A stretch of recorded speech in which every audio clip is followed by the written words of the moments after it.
live! Yay! Hey, welcome. No viewers yet, but No. So let's wait for a couple of people to join the viewers. No one watches us. Okay.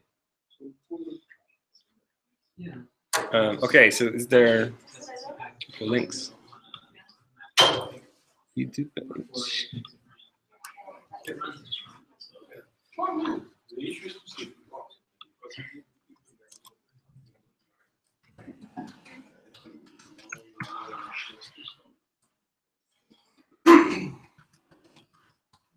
Okay, could you just take the I took the links and you put it in the Google. Okay, get great. there. Get her.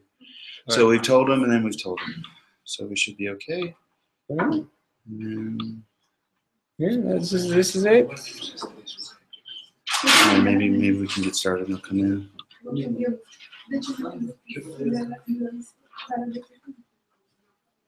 Hey, before we start or begin, who have used Python before? You're gonna get bored. This is completely basic. This is 101. This is variables, loops, stuff like that. For those who haven't used Python and are interested, we will need to install Python. Does anybody not have Python installed? Okay. So we gave them instructions beforehand to install Python. So they should have Python, Jupyter, IPython. All right, excellent. So we're going to work with IPython, and then we'll walk you through some stuff as soon as someone will start watching us.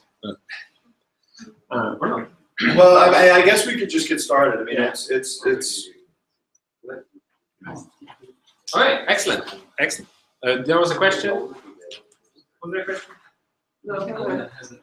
No. Cool. Oh, there's one viewer. Someone is watching us. Okay.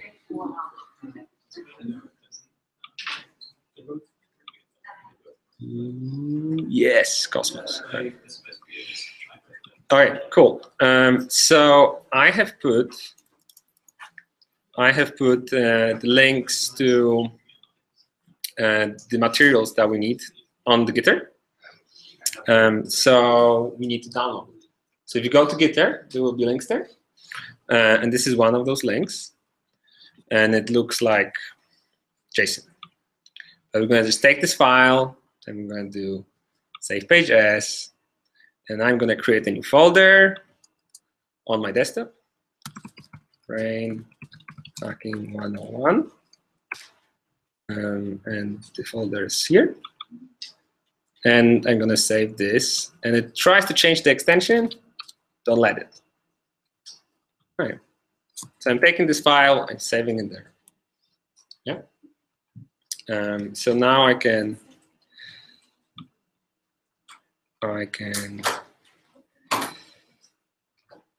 go to my desktop and whoa.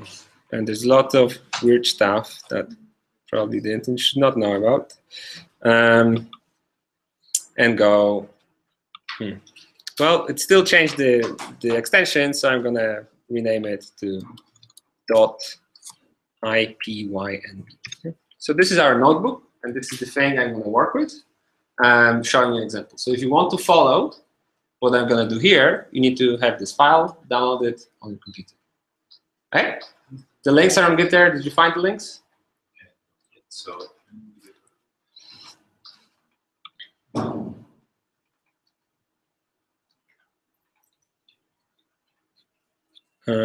right. So this is the link we're gonna work with.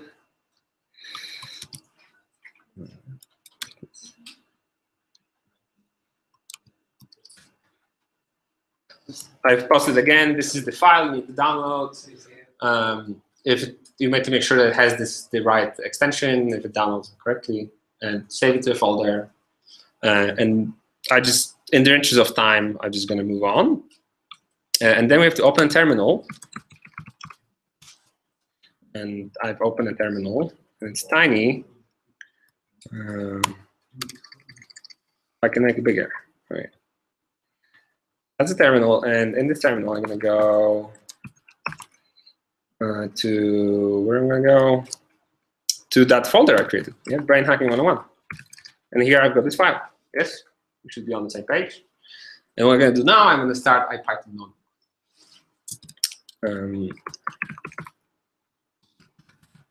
By typing these commands. And if you installed Python and IPython correctly, this should just work. So I do this, and it opens a new page. So who's got to download the file? Who downloaded the file? No one. One who wanted to download the file failed to download the file. I think a lot of people were looking in the Brainhacking 101 channel. Okay. Didn't see it. Oh, Oh, did you cross-post it over? yeah. Yeah, sorry about that. All right, excellent. All right, cool. Okay, now I need to. So just want to be on the same page here. We need to get this file. We download the file to a folder, and then we start IPython node. So who's struggling with that? Maybe some more experienced people can help out in the class.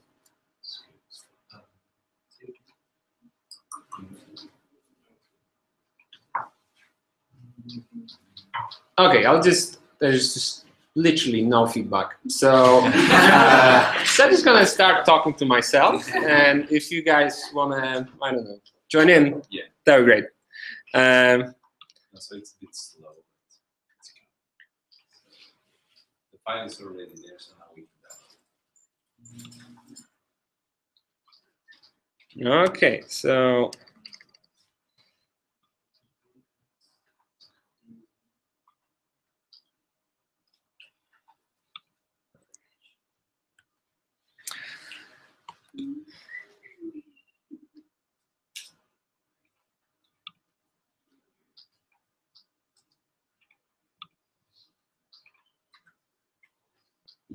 So when you download the file, open terminal, go to that folder, type IPython space notebook, and a page will show up. And just to show you again. Right. And so I opened this notebook, and this is the notebook I'm going to work with. All right, so let's move on. So I assume that you've heard about programming, and there's some programming experience. I know this is a diverse class. I don't assume too much. So Python, like any other language, has variables, and we can define variables like that, and we can add them together like this. Actually, I'm going to do it.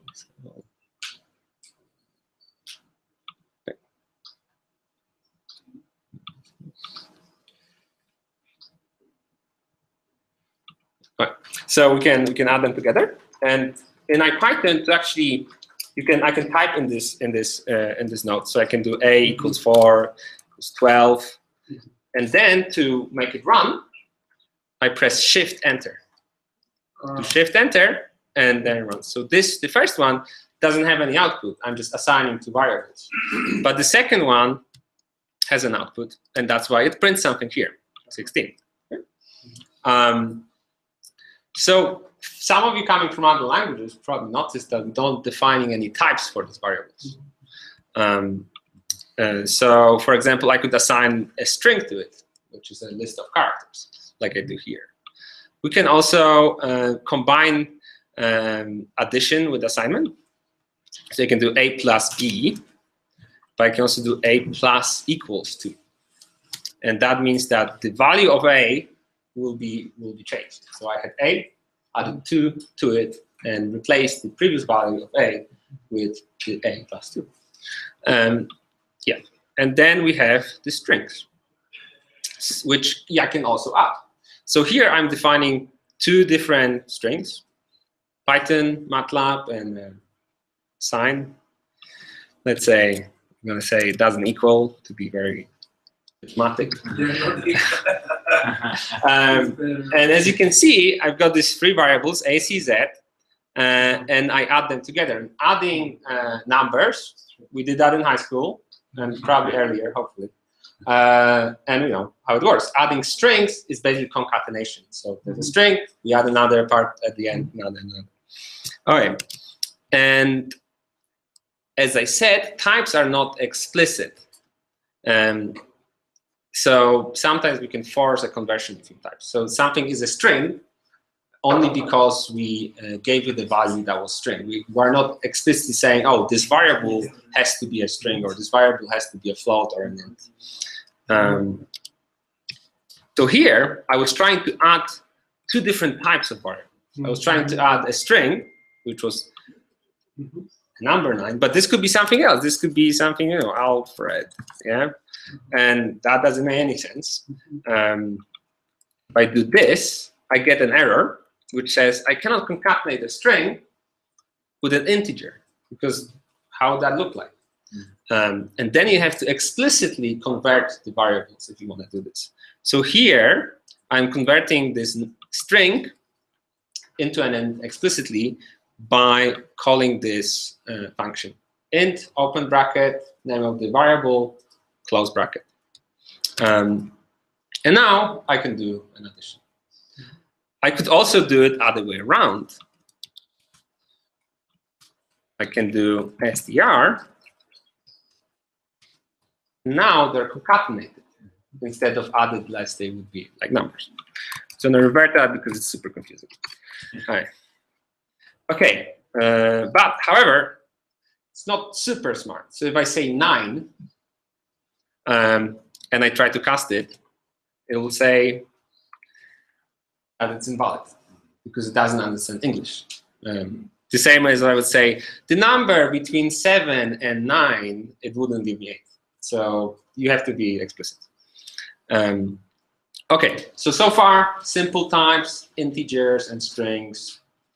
So far, so good? Yep. Right, excellent. Because if you were lost on that, that's...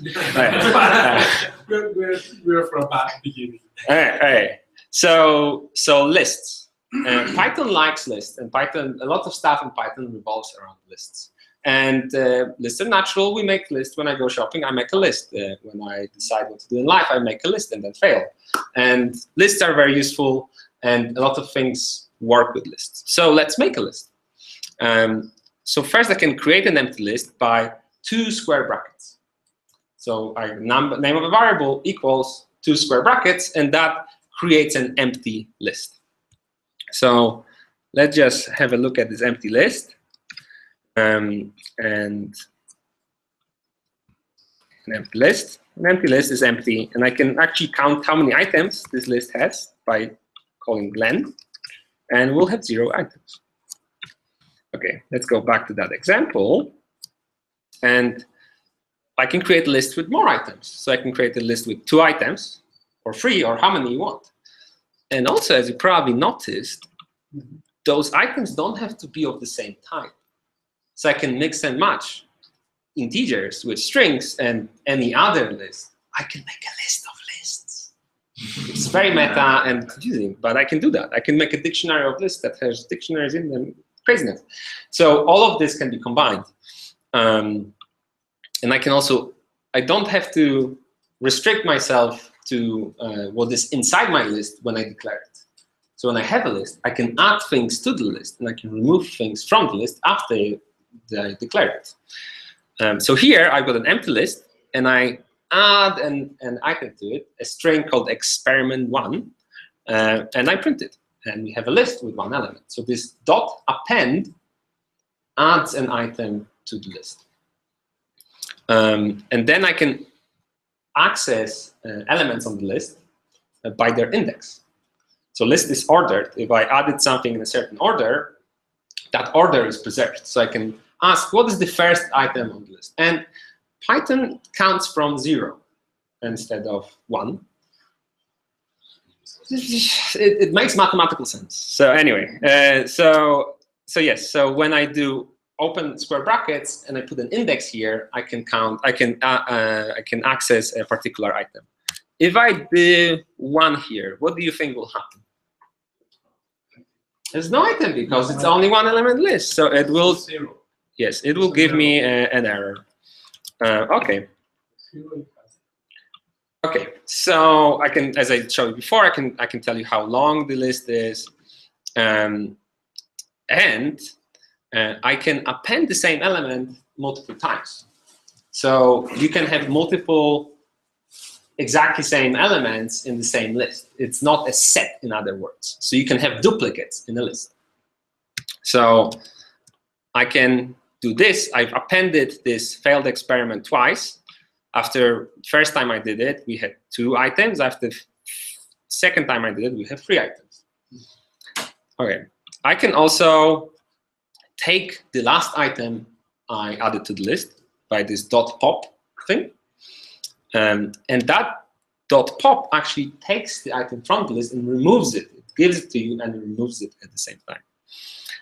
I can also delete any given element on the list with this del operator. So it works this way. You type del space and name of the list, open brackets, the index of the element you want to remove, and close square bracket. So I do this, and I remove the first item. So that was the experiment. Can everyone see this clearly? Right, that should have been the first question. Right. There are also some shortcuts. I can generate a list of numbers going from 0 to 9. And this is this range function. It returns you a list of numbers. And it's useful when you want to iterate over something. And if you just give it 1 argument, that will be the upper limit of that list that is not inclusive. So you go from, it will have as many elements as you put in the arguments, but will start counting at 0. What is the difference between range and arrange from NumPy? So arrange will return an array, and this returns a list. Yeah, does it? Yeah, arrays not covered here. Too complicated. We'll go to there in the next tutorial.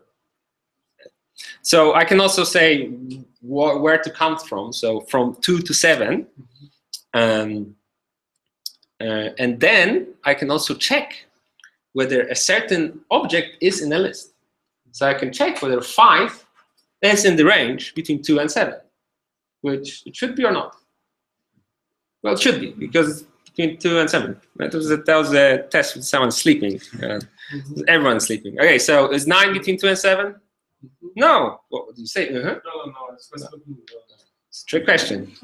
All right. And I can do it for any list. So for example, let me go back here, and I had this list.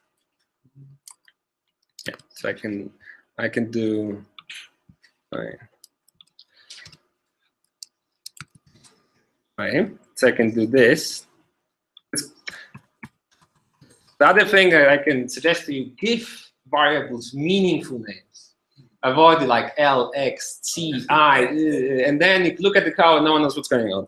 So I can create a new list called experiments, and then I can check if, say, experiment 2 in experiments. No, it's not on the list. But if I do experiment 1, it's true, it is on the list. All right. So far, so good. Lists, how are you feeling with lists? Are we ready to make lists? All right. There are exercises at the end. They'll be great. And no, not grading, but there will be exercises. All right. Yeah, I should this will be on the final exam. All right. All right, so now sets. So we work with lists, and now we're going to introduce the concept of sets. It's basically the same as a list, but it doesn't have an order, and it doesn't support duplicates. So if you have something that should not have any duplicates, for example, list of subject IDs. Yes, with subject IDs, I should not have the same subject in it twice. Yes, and it's defined this way. You type set, open brackets, and you put in a list of objects, and you close brackets, and that will create a set. So this is our set, and it works like a list. Wait, okay. It works like a list to the extent that it doesn't have an order. If it doesn't have an order, I cannot use an index to figure out an element, because that order that gives it here is not guaranteed. It just happens to be this. So that's why I cannot index. There's another thing that we're not going to talk too much about, that right now called ordered set, which is a set that has an order but doesn't have duplicates. Okay. I can add to a set. Notice it's not append, but add for semantic reasons, because it's not appending. Appending suggests order, just adding to a set. Append suggests that it's at the end of something, and this thing doesn't have an end, it doesn't have a beginning, it doesn't have an order. So you can add something, but now I'm going to add the same thing twice. Will the set change? No, because the set. So this is it. The other cool thing is that I can subtract sets. So I've got, let's say I've got a set of subjects. Those are all subjects. And then I've got a set of subjects that are bad subjects. Bad subjects. Sorry. Yes, this is complicated. And I want to analyze the good subjects. So I'm going to subtract from the list of all subjects the list of bad subjects. Here I'm doing this on cognitive concepts or maybe paradigms. Let's say I've got different paradigms tested and I want to subtract them. Oh, the example is competing labs work. So our lab is working on mind-wandering perception, metacognition, consciousness, and this competing lab is working on these 4 things. And now we want to see what should we focus on, which is the stuff that the other guys are not working on. So this is subtraction of 2 sets.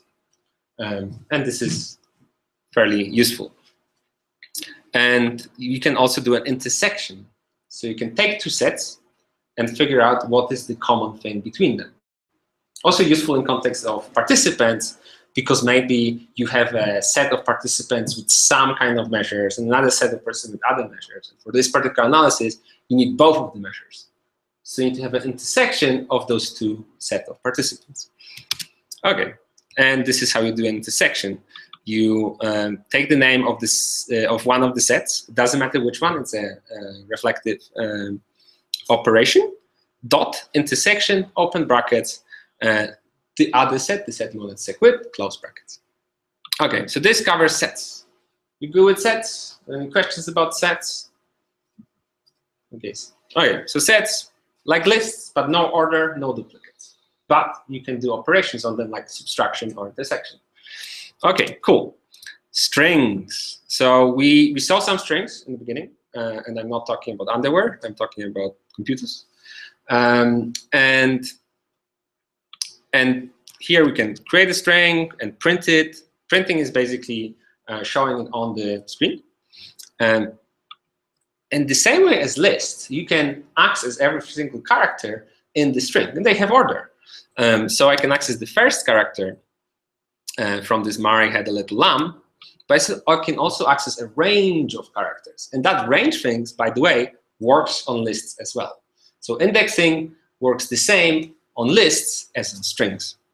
So here, I'm going to take the first 4 characters, which happens to be Mary. I can actually take longer. I can get 6, and that will be Mary space H.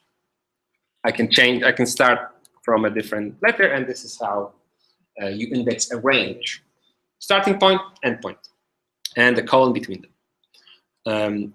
I can also split a string. So let's say I've got a string of values that are separated by commas, and I want to get the individual values. And I can split that string by the comma character. Here we had a string that has words separated by spaces. Let's say I want a list of all the words in this string. I can do this. Mari had a little lamb, and that will give me a list. Lists are familiar. We know lists. We can work with lists. Also useful when you, for example, have a list of subjects stored in a file and they're comma separated, and you want to have a list that you iterate over. You can read that, split by a comma. Okay, and you can also index stuff beginning from the end of the list. So let's say I want to have the last item on the list. That will be -1. Second last, that will be -2. And the same thing works with ranges. So here, if I want the last word of this sentence, I would take the string, split it by a space, and take the indexing operator -1 to access the last bit. I can concatenate stuff. Mari had a little lamb or 2. Maybe she had 4. We don't know. And we can also use templates. So you might see that it's kind of an old way of doing things, but sometimes you want to include in a string variables from a certain context. So for example, I want to print on the screen subject, this one, subject ID, so to speak. And I can do it this way. So you can see here, this is a template. That string is a template. And everything that begins with a percentage sign is a placeholder. And that placeholder will be replaced by a value of the variable put at the end. And I can have multiple placeholders. For example, here, I can say subject da-da-da is da-da-da years old. And why would I use these templates? Because maybe I have multiple subjects and multiple ages. I want to iterate all over them, and I have those variables. Okay, so this is how you can template stuff. And this would be about it for strings. It's a bit fast. We're learning a lot. This is high speed. Does the letter of the placeholder mean something? Like yes, excellent question. So these things mean the type, define the type of the variable and how they will be printed. So if I would do this, I think it will still work. Sorry. So DS is decimal. So integers use D. But if I would do this, that would not work because subject ID is a string and this is a decimal. You have to play with it to really get it and start using it. So there will be exercises on that.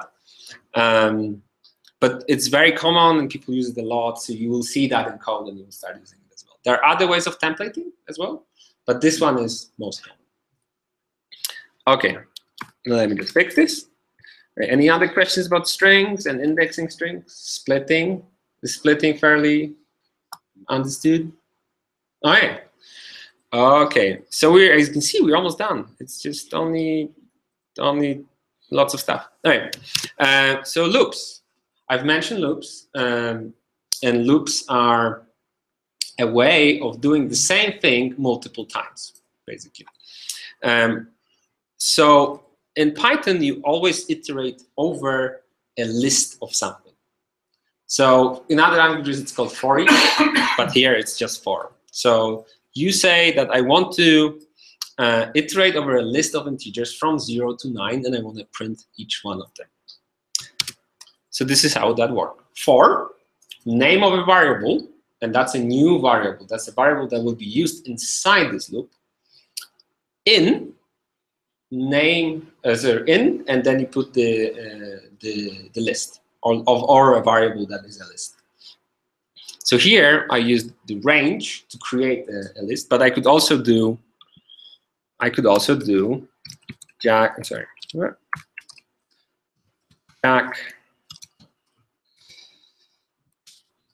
Johnny James and do that, and I'll print the stuff. And these two correspond to each other. So if I would change this to name, it uses the previous value of the variable. So that's kind of an error-prone thing. So I have to use the same thing. So you saw this before. It was basically taking the value of the I that I defined in the previous execution, and that's why it worked differently. So those two have to correspond to each other. Okay. Indentation is crucial. So Python, as you can see in here, it looks very nice, but how do you know what is inside of the loop and what is outside of the loop? So let's say I want to do this.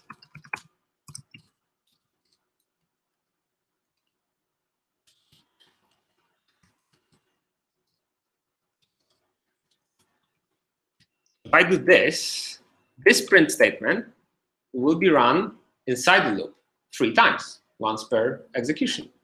But that one, because it's not like this, basically, sorry. It will only be printed once at the very end of the loop using the last value from that loop. So that's why if I fix it to this, now I've got the correct number of execution. So indentation defines what is inside of the loop and what's outside of the loop. And this is the most common mistake with Python, when you have a long loop and there's something at the very end of it, and you didn't have the right amount of spaces, and it's interpreted as being outside of the loop. Most common mistake, luckily doesn't happen that often. Okay, and if I have an empty, this is basically an empty loop because I don't have this. There is not a way, maybe to use brackets. Sorry? You can use maybe something like brackets, like No. to interpret. No. This is basically a design decision that would enforce people to write clean, nice-looking code. Yes. Because if you have brackets, you can have everything like in the same line, and it's like really hard to like looking at the code hurts. So it's actually So no, but you can put the brackets and put everything. I mean, no Well aligned. implementation is It forces you. But yeah, I mean we're getting into like design. it's Thing. more logical. Yeah, It is the way it is. yeah, this is the way it is. That's true. And especially if you get like a 4 inside of a 4, then you need to indent it. And that indentation is needed. All right, so we fixed that, and as I said, watch for mistakes. Here, this is the other way around. I want to have this J to be printed only once, or if I want to have it printed in every single iteration, then I do it this way. Okay. Oops. Indentation. Apart from Python should be designed differently, kind of issues. All right. Okay. Don't hesitate. If you have any questions. Okay. Ifs. Ifs and breaks. So of course, yeah. So sometimes we need to condition a piece of code. So basically, we need to figure out if we want to run this particular part of the code depending on certain variable. For example, does this participant have this particular measurement? If so, then run this. If not, then run this. Or do I have response time for this scan? If I don't, rise an error or throw a warning. Things like that. So here I'm declaring 3 variables, and I'm checking if the third one is smaller than 6. And if it is, I'm going to print yes. But it's not, so I didn't print yes. Because 2 plus 5 is 7, which is not primary school. Okay. And how does it work? Basically, it's very similar to the loop. You say if, then there's a statement that can be turned into a Boolean, or basically has a true or false value. And then a colon, followed by our beloved indentation. So basically, if I didn't do that and I did this, it will break. Okay. So let me do this. Okay. Now I can do alternatives. So I can do if this, then that. In the other case, do something else. So this is how we do it. You do if, and then you do else. I can go even further. I can do multiple conditions. And I can link them using else if, or in Python speak, elif. So if something, else if another condition, else if another condition, and at the very end, else, which will catch all the cases that are not included. So in here, we have 2 explicit cases.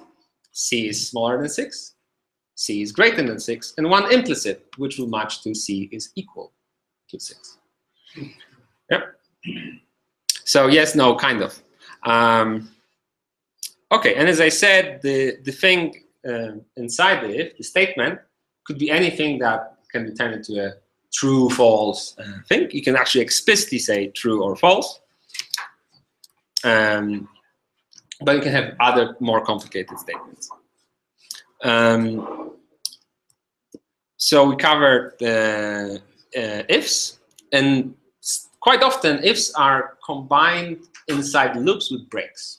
So let's say you iterate over a list of something, let's say our beloved subjects, and then if you come to some subject that doesn't have some crucial piece of information that is needed to analyze everyone, you can do a break. And that will take you outside of this loop, and you can do something else. So here I'm iterating over numbers from 0 to 9. And as soon as I find number 6, I break. So this will only run for 6 times. The other similar command is continue, which doesn't break the loop, but skips that particular condition. So the loop carries on, but this particular iteration of the loop will be skipped. So here, iterating from 0 to 9, but I do 0, 1, 2, 3, 4, 5, 7, 8, 9. Because as soon as I found that it's 6, I did continue. And everything below the continue will never run for this particular iteration of the loop. All right? So ifs, breaks, continues. Shall I continue? All right. Yes, question. Quick question, sorry, I'm late, but the 4, you have to close the 4 some way? This is excellent question, which we covered. Sorry, of course. The for loop, as I was showing, is closed by indentation. So here, if I do print something, yeah, this will be still inside. So I do this, but if I do this way, that will be outside the loop, practically closing it. So if I do something like this,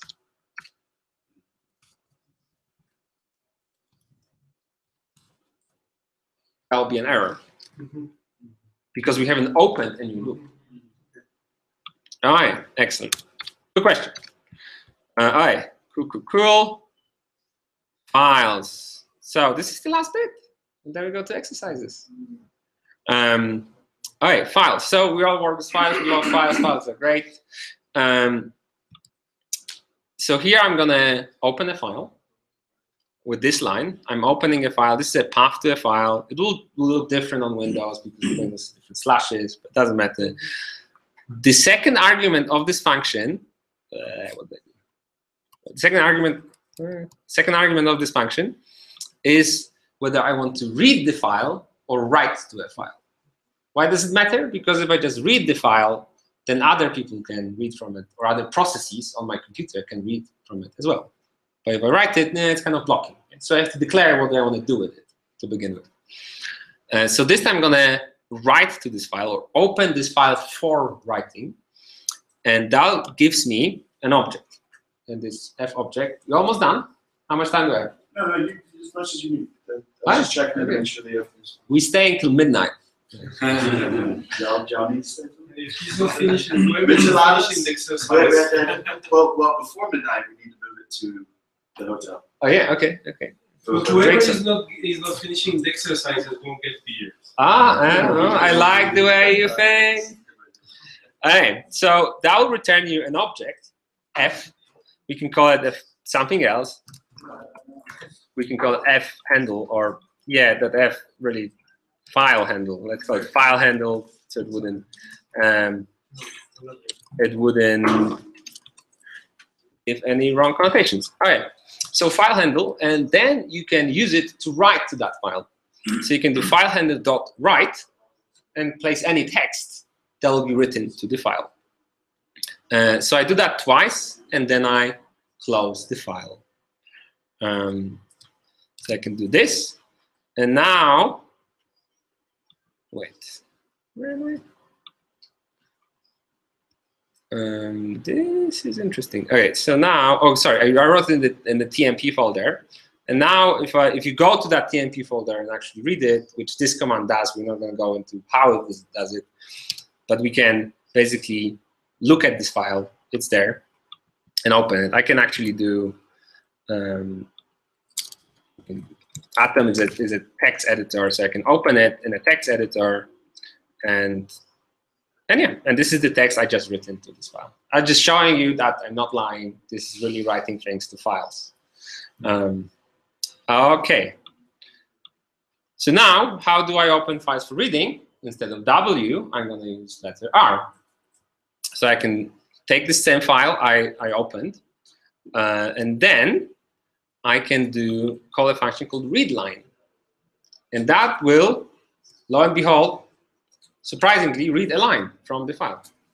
So that will read the first line, and that will read the second line, and that will read the third line, which was empty. And if I run it more times, it will basically give me empty output because there's nothing else in the file. Okay. But you can see, to kind of reset that counter of lines, you have to open the file again.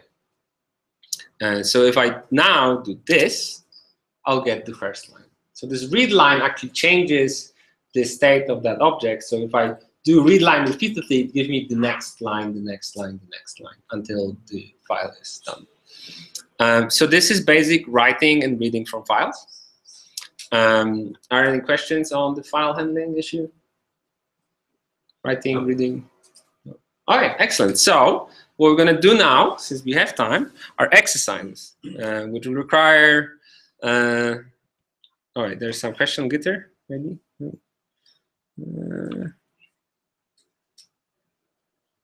All right, unrelated, I guess. All right. So we're going to do exercises. So back to Gitter. I put a couple of things. All right. So I'm going to post another link, and you should go there.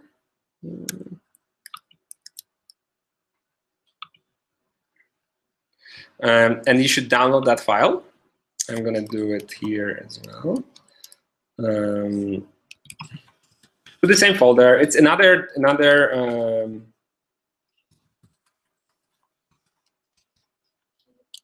Sorry, where am I? Yeah. So okay, it's another notebook that we will use that has the exercises for you to do and empty spaces to put them in. So I'm just going to download this file very quickly. So here's the file, and in the IPython notebook, actually my browser is looking a bit wonky. Okay, can do this. All right, sorry. All right, back in business. So at the home of your IPython notebook, a new file will appear as soon as you download that IPYNB file into that folder, which I just did, and those are the exercises. Did you post it on Brainhack? No, sorry, wrong one. You're right. Okay. Yes. Now we are having. I'm retarded. All right. So, and those are the exercises. And there are a few of them, and I will let you try doing them. And they should, increase in difficulty. But I tried to make them relevant to typical data handling issues that we have in neuroimaging with the kind of limited set of skills that we just learned. Okay. Are there any questions about this?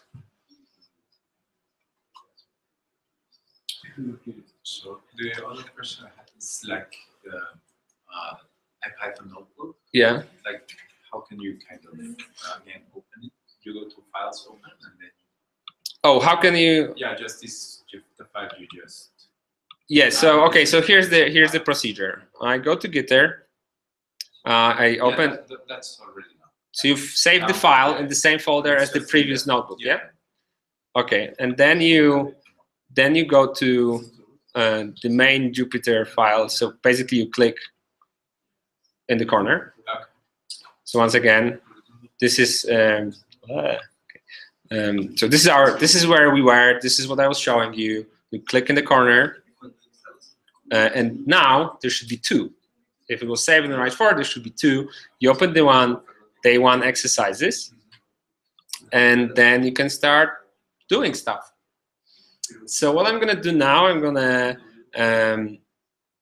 finish or basically hang up from the Hangout. So I'm gonna hang up, and we're gonna go back when we're gonna present the solutions. All right. To edit this.